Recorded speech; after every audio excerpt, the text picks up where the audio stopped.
Hello everybody, welcome to the Nisekoi Volume 8 and 9 volume reviews. These volumes include chapters 63 to 80. And of course, I'm not alone here, we've got Jaden. Yep, that's me. And, again, as per usual, Jaden, this is his first time reading the series. This is my, third or fourth time reading the series. And, how we're going to do this is I'm going to run through a synopsis of every chapter that is covered in 63 to 80, obviously. And, Jaden will give his thoughts on it as we go, and at the end, Jaden will give us his overall thoughts, which includes Best Girl and his score for these volumes and the series as a whole. Alright. Anything you want to mention before we start on this, Jaden? I'll be more positive this time than last time. Alright. Because these volumes were very good. You enjoyed these more than the last ones. Alright, well, this time we start with chapter 63. Actually, I shouldn't do that. Last time was the Christmas arc. We had Hana and Chitoge talking together, and the first chapter is actually the fallout of that.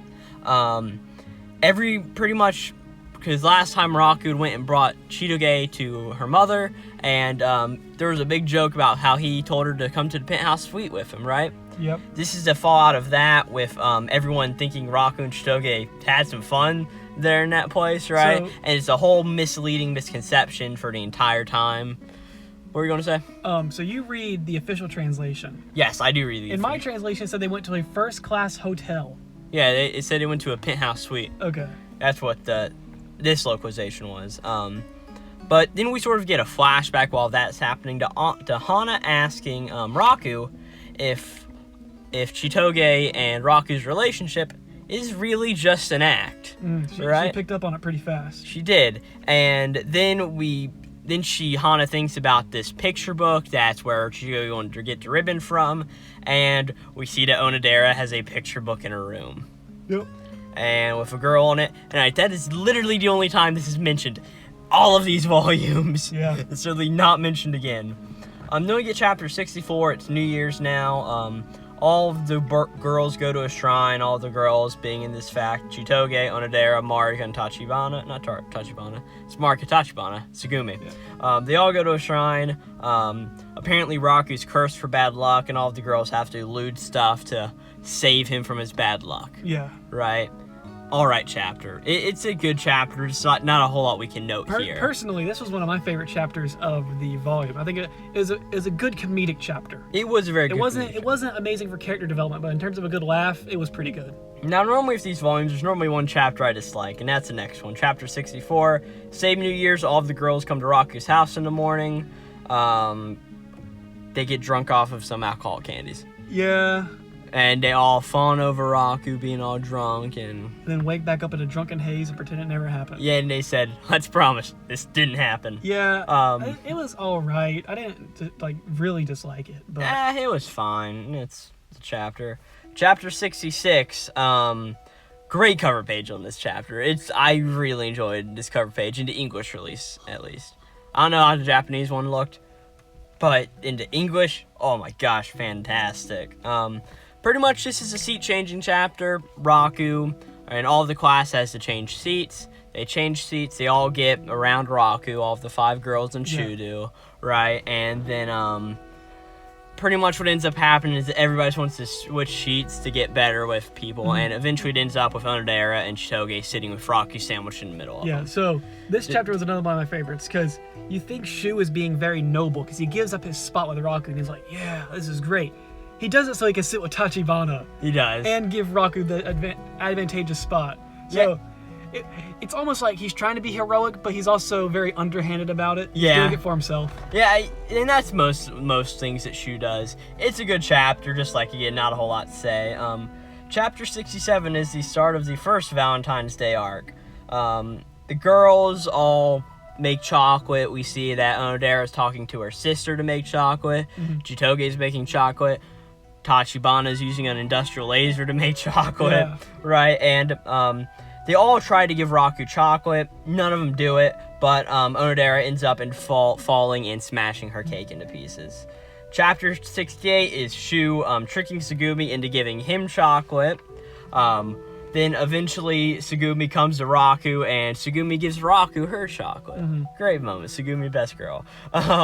Eventually Marika gives him chocolate, a big sculpture of a chocolate Raku. A very over-exaggerated physique. Oh yeah, totally. And then we cut outside where Chitoge finds Onodera, whose cake is on the ground, right, that she made, and they talk about like crushes and all of that, right? So chapter 69 is our same point. They talk about crushes, and then they say, you know what, we should give them to our crushes. So they go to the school kitchen, which their school is a kitchen that kids are just allowed to use without adult supervision. Japanese schools are very Japan. autonomous. Yeah. So pretty much they make stuff, and then Chitoge ends up going to give Raku hers, and later she realizes she used salt instead of sugar. Yep. Man, your caloric intake's looking really bad right there for Raku. And then Onodera eventually gives Raku some chocolate. Oh yeah, the poor guy eats like 20 pounds by the end of the chapter. Oh yeah, because he eats all Marika's chocolate, because Marika ruins her thing too, and Raku just feels bad about it. And then all the gangster members have some for him as well. Yeah, and there's the whole joke that Raku's never got chocolate from a girl before, and this year he's gotten them from 4. Right? Chapter 70, Tsugumi finds some handcuffs. This is another one of the Tsugumi finds blank that Claude left out chapter. This one's really good. Find these handcuffs that measure heart rate, and they explode at a certain point, right? Her and Raku get handcuffed together and to get into some situations, and it's just overall a great chapter. Pretty much what ends up happening is, like, of course, it just blow up whenever the heart rate goes past a certain point, right? Yeah. Where her and Raku have each on one hand, so it's just a fun joke chapter. Yeah, the only problem with it is I feel like the whole gimmick of the exploding handcuffs is a little dumb.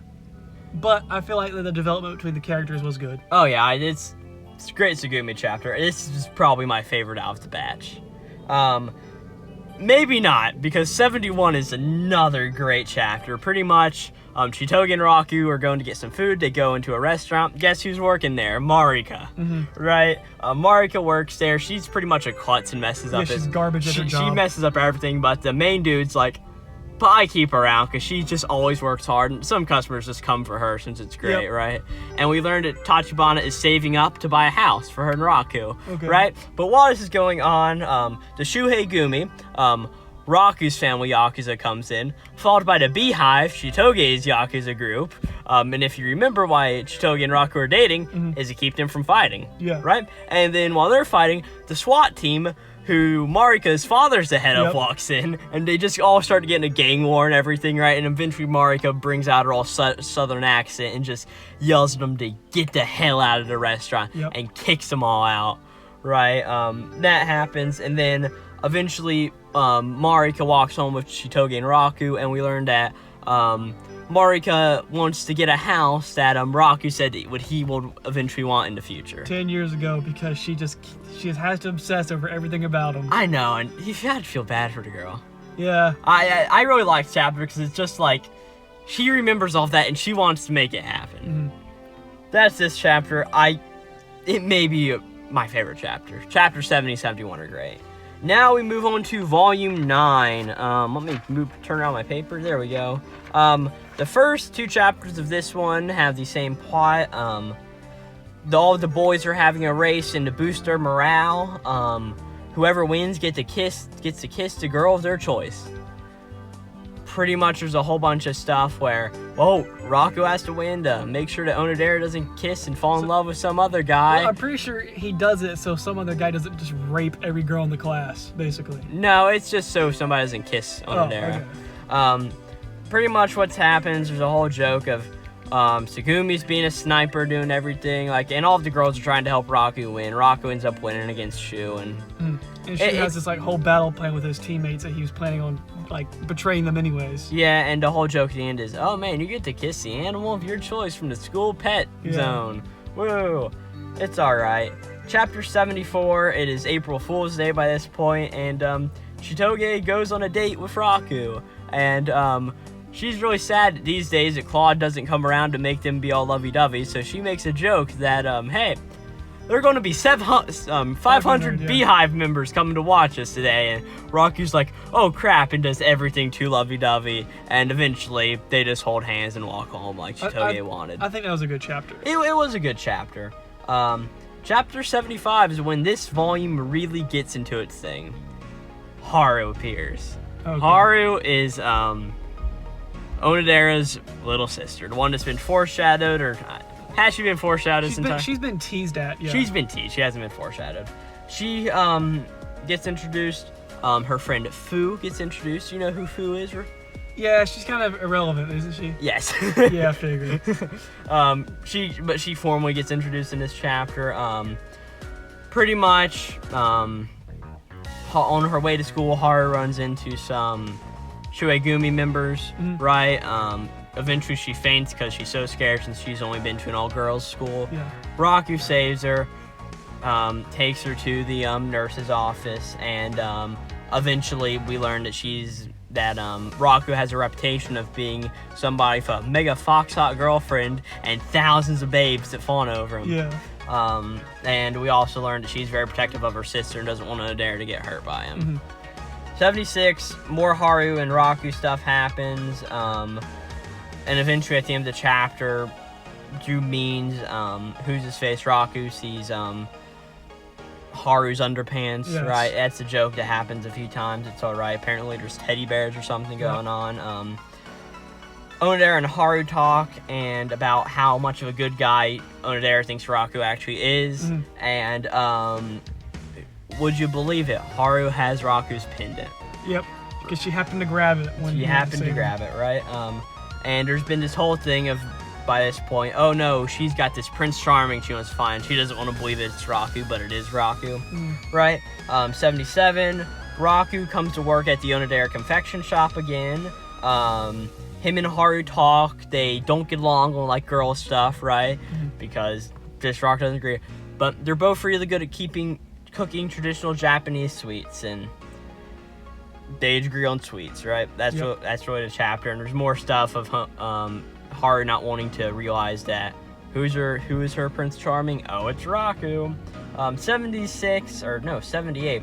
Haru has Raku's pendant, and Raku goes to many lengths to try to get it back from her. Yep. Does he? No, he tries. Yep. Right. Because she doesn't want to believe that it's actually his. Yeah, she doesn't. She's trying everything in her power to. Yeah, like he tries to like say, yeah, I'm your friend and all of that stuff, or like, hey, give it to the school and he'll come get it, right? Yep. Maybe you'll leave it. Maybe you should leave your number with it and he'll come get it, right? Whatever. Chapter 79, we switch from all of the Haru stuff and we get the semi-reintroduction of Paula, since Paula sits next to Haru in class.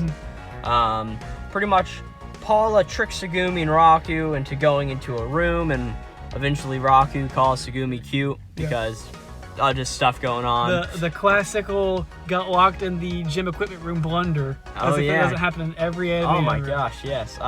I'll tell you a series that I read that has this that goes to way far lengths after this. But oh yeah, Love is War has the exact same scene. No, something else. But pretty much Paula just wants Tsugumi to be happy and all of this stuff, right? And she wants her to realize her feelings. She can be a true assassin again, right? It's whatever. Now, something we got to mention was real quick. In the storyline, the main cast are now second years now. Yes. And so Onodera's little sister Haru is now a first year, and that's how she's introduced. Yeah, yes. She's a new student. Yes, you are totally right about that. Yeah. That happens. Same with Paula. Yeah, Paula is a first-year student now, and so is Fu, right? Those three are the sort of first years, and of course, all of our main cast are the other years, right? And then in Chapter 80, Paula tricks Tsugumi into coming up onto a suspension bridge with Raku. Literally the suspension bridge. Literally a suspension bridge. We learn that Tsugumi is sick, and then Paula gets really scared whenever it doesn't look like Tsugumi's getting any better. They run into Haru.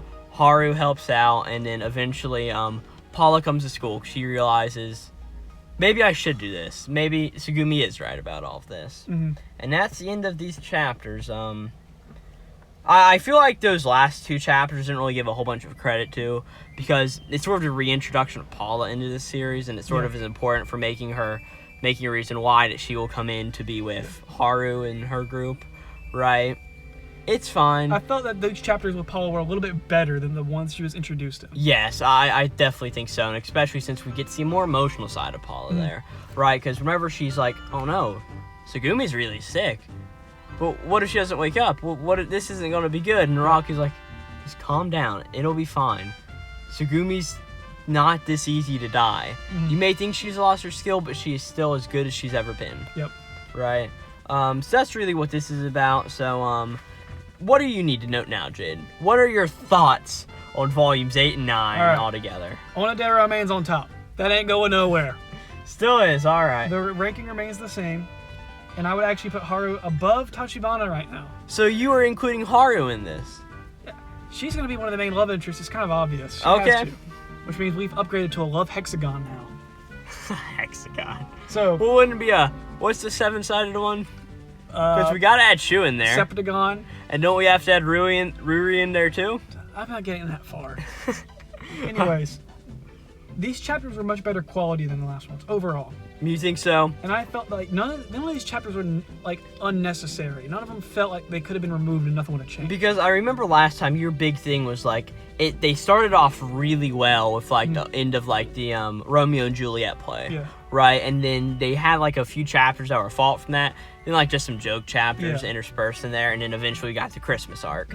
This sort of works the same way in that we've got or this works in a different way, I should say. We've got the Fallout chapter, New Year stuff, and then we've got the whole Valentine's Day stuff, 2 Tsugumi chapters, and then we flip over to the Haru arc. We get her introduction, and then we get some Paula chapters at the end. Yep. I get what you're saying. They all feel like they do have meaning. There's not many one-offs like the Seat chapters, but also the Seat, like I said before, Nisekoi chapters, there's very few that don't build the plot in some way. Like the Seating chapter, it's there for a reason, so they can sit on near each other, right? So. But more than anything, I feel like the joke chapters, these volumes hit really hard. They were good. Yeah. And what I really like about Nisekoi is you can have all the joke chapters, but like the one of Tsugumi into handcuffs, it's got a really good emotional core. Granted, Tsugumi's best girl, but it's a little biased, but all right. Hey, man. So Haru is an interesting character. I feel like she has a good introduction, which I think is like most of the other characters haven't been introduced super well. Yeah, like I think it takes really some strides to get Onodera and Chitoge really introducing them good. I feel like Raku's always been like steady throughout, but then like Tsugumi's introduction is bad. Yeah. Like compared to what we've gotten to, it's not good. Marika's, I think Marika's is a bit better than Tsugumi's all around. Then again, of like Paula's, hers isn't really good. And then of course we've got Haru's here, and like I said, the quality seems to stagnate from here. Yeah. Not that it's dropping down, but it's really just up there in like that good tier just going on through. Yep. So I think Volume 8 started out amazing. And there was a reference with the seating episode where they look at Onodera's notebook and she scribbled in like my Ichijo-kun or something. And it's like this really handsome JoJo-esque face, which was just gold. Yeah, being that you were a very big JoJo's Bizarre Adventure fan. Yes. Volume 9 dropped off a little bit, but I think it was still very good. I think this volume has like, it's got the race chapters, which are fine. Yeah. I mean, it's whatever you make of them. The Chitoge date chapter's fine, and then we've got the Haru chapters. Then we have the Paula chapters and Tsugumi chapters. They're all fine, but they're not really amazing. The girls in the love hexagon are getting closer to each other and developing more interrelationships instead of just being all centered around one guy. They're becoming more friends. Yeah, they're all friends, yeah.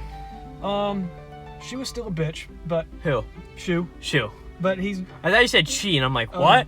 No, but yes, Shu. Yeah. Good old Shu. He does noble things for Raku, like changing seats, like I said earlier. Yeah. Raku still feels a little one-dimensional a little bit. I feel like his character needs to develop a little bit more. Because right now, he's just the average guy who likes helping people out. He's kind of a simp. And it is said at multiple points, like I think Shu says during the race chapters, Raku's perfectly average at everything. He's not good at one thing, but he's more than average at getting those chicks. Yeah, that's like the one thing he's good at. Yeah. So overall, I'd give these volumes an 8 out of 10, which is the highest I've gave so far. Yeah, it is. And my overall rating of the series right now is around a 7.5. So it's still stayed the same for all of these past 3 reviews. Yeah, so my overall rating started out at around maybe 7.5. The last volumes dropped it down some. These volumes brought it up some. I see. So overall, these volumes have been a lot better, and have gave me a better outlook for the series so far. Right. Well, I'm glad you're liking it, and so of course next time we will be taking a look at volumes 10 and 11. Yep. So, we'll see you next time. All right, see ya. Yep. Bye.